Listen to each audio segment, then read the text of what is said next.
NASA's DART spacecraft has successfully crashed into an asteroid. It's humanity's first attempt at altering the motion of any celestial body. The asteroid, known as Dimorphos, was not on a path to hit Earth. Instead, the collision was a test for a potential doomsday collision for the future. Protecting Earth from potentially deadly objects in space. It sounds like the perfect plot for a Hollywood film, and it was in 1998. It's what we call a global killer. Nothing would survive, not even bacteria.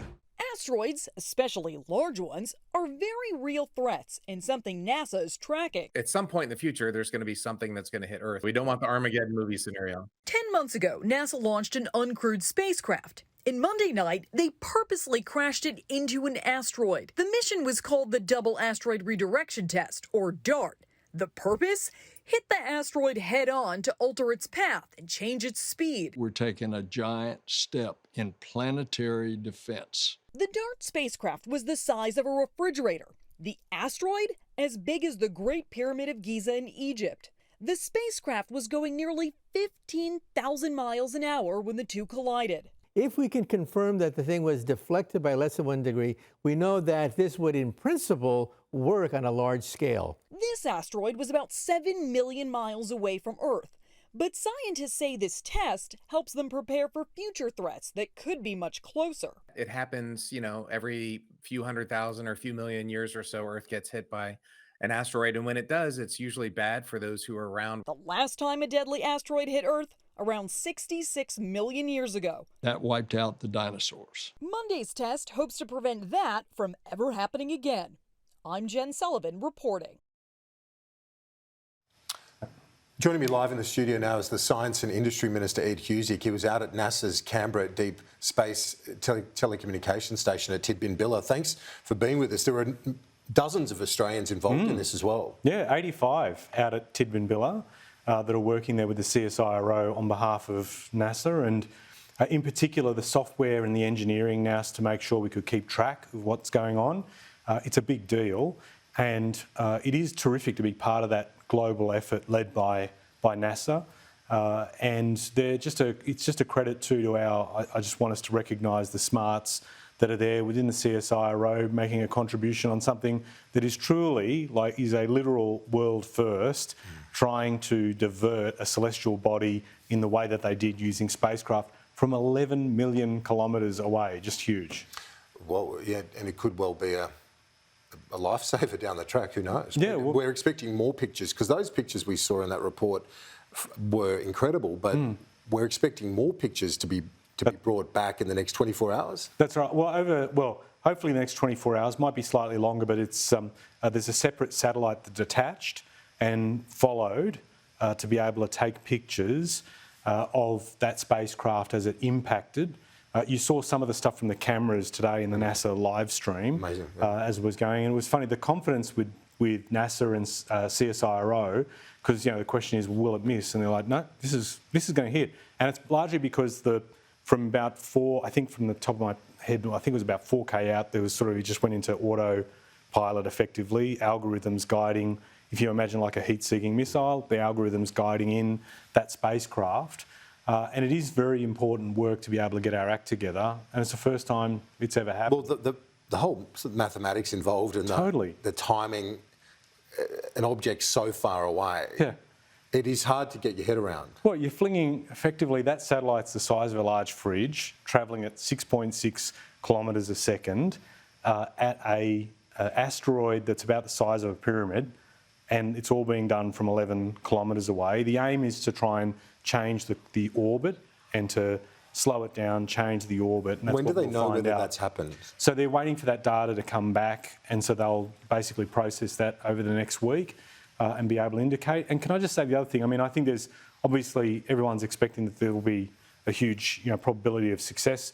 But even if it doesn't happen, this is just the first step. It's the first time it's been done. It's the first step that's been taken.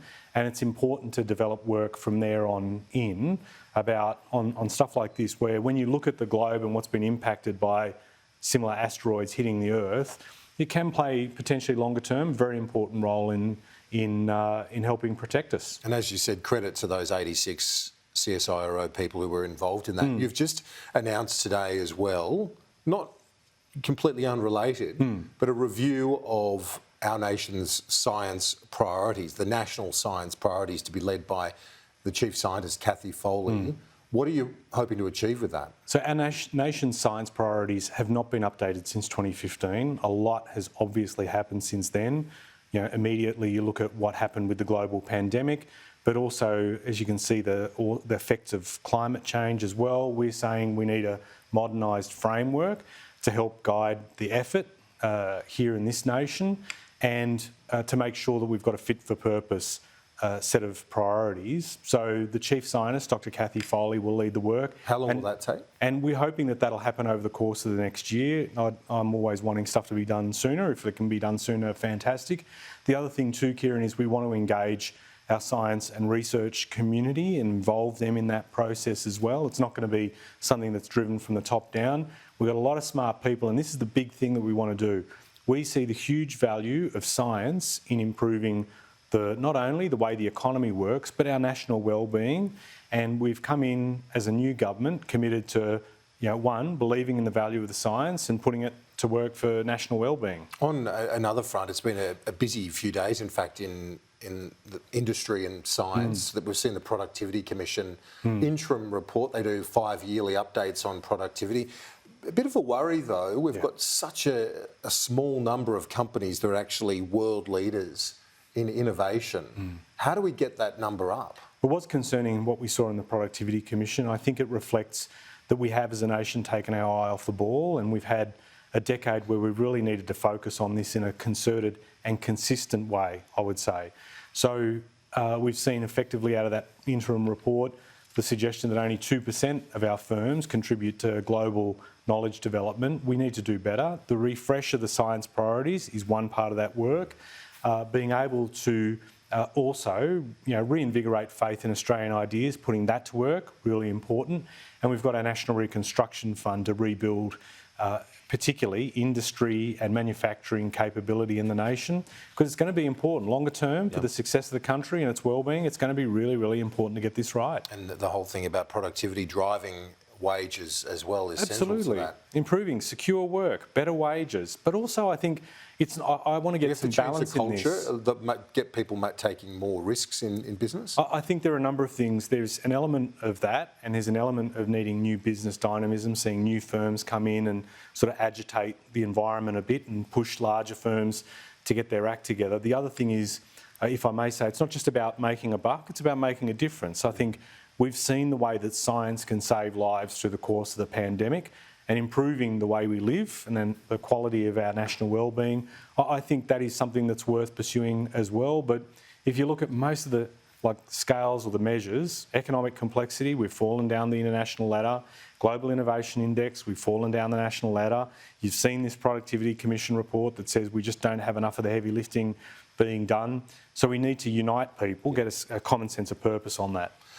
On the Optus breach, a huge breach, shouldn't telcos be leading the way in terms of cybersecurity? I would have thought they'd be on the front line. To be frank with you, I think that is a fair expectation. It's one that we should be expecting out of those big firms like that. It's a reminder, this is a wake-up call across business. What we need to do to ensure that people's data is protected. I think the community has a rightful expectation that the data they give is looked after properly and treated responsibly.